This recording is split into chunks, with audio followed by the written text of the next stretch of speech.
Welcome to our channel. Elizabeth Holmes, speaking in prison interview, says she wants to continue a healthcare technology career.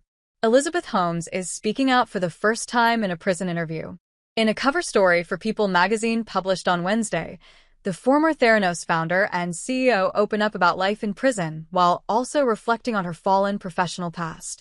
In 2014, Holmes became the nation's youngest self-made billionaire after launching her blood testing startup, Theranos, a decade prior, which promised to revolutionize healthcare and was backed by investors such as Rupert Murdoch. However, after the Wall Street Journal published an exposé that questioned the legitimacy and accuracy of the company's technology, Holmes and Theranos executive Ramesh Sunny Balwani became at the center of a highly publicized federal probe. They were indicted on charges of misleading investors and defrauding them and patients. During her trial, Holmes pleaded not guilty to the health scam. "I'm not the same person I was back then," Holmes now tells People. Despite maintaining her innocence, she added, "There are things I would have done differently. It's surreal," she continued. "People who have never met me believe so strongly about me. They don't understand who I am. It forces you to spend a lot of time questioning belief and hoping the truth will prevail. I am walking by faith and ultimately the truth.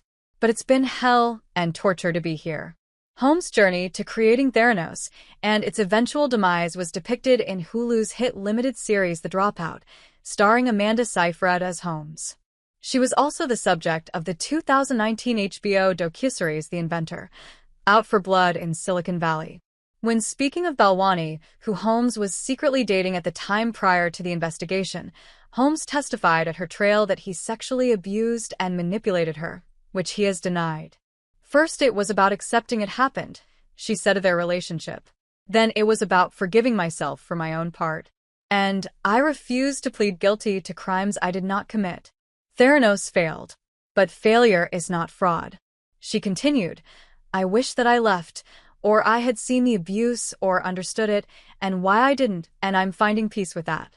It can break a lot of people, and I was able to rise through it as best I can."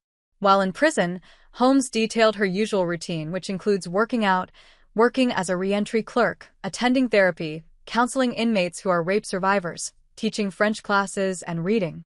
Given she was still breastfeeding for her baby when starting her prison sentence, Holmes said she spoke to the prison's warden about allowing incarcerated women to breastfeed privately. Authorities eventually built multiple lactation rooms in the housing units. As she awaits her release scheduled for April 3, 2032, Holmes explained that she is also kept busy by brainstorming new inventions with the intent of continuing a career in healthcare technology post-prison. "There is not a day I have not continued to work on my research and inventions," she said. "I remain completely committed to my dream of making affordable healthcare solutions available to everyone." Then, because of her time in prison, Holmes was motivated to draft an American Freedom Act bill, which People describes as one aimed to bolster the presumption of innocence and change criminal procedure, which she described as her life's work. Holmes shares 2 children with partner Billy Evans, who routinely visit her. "It kills me to put my family through pain the way I do. But when I look back on my life, and these angels that have come into it, I can get through anything. It makes me want to fight for all of it." Thanks you for watching. Stay connected with us for more videos.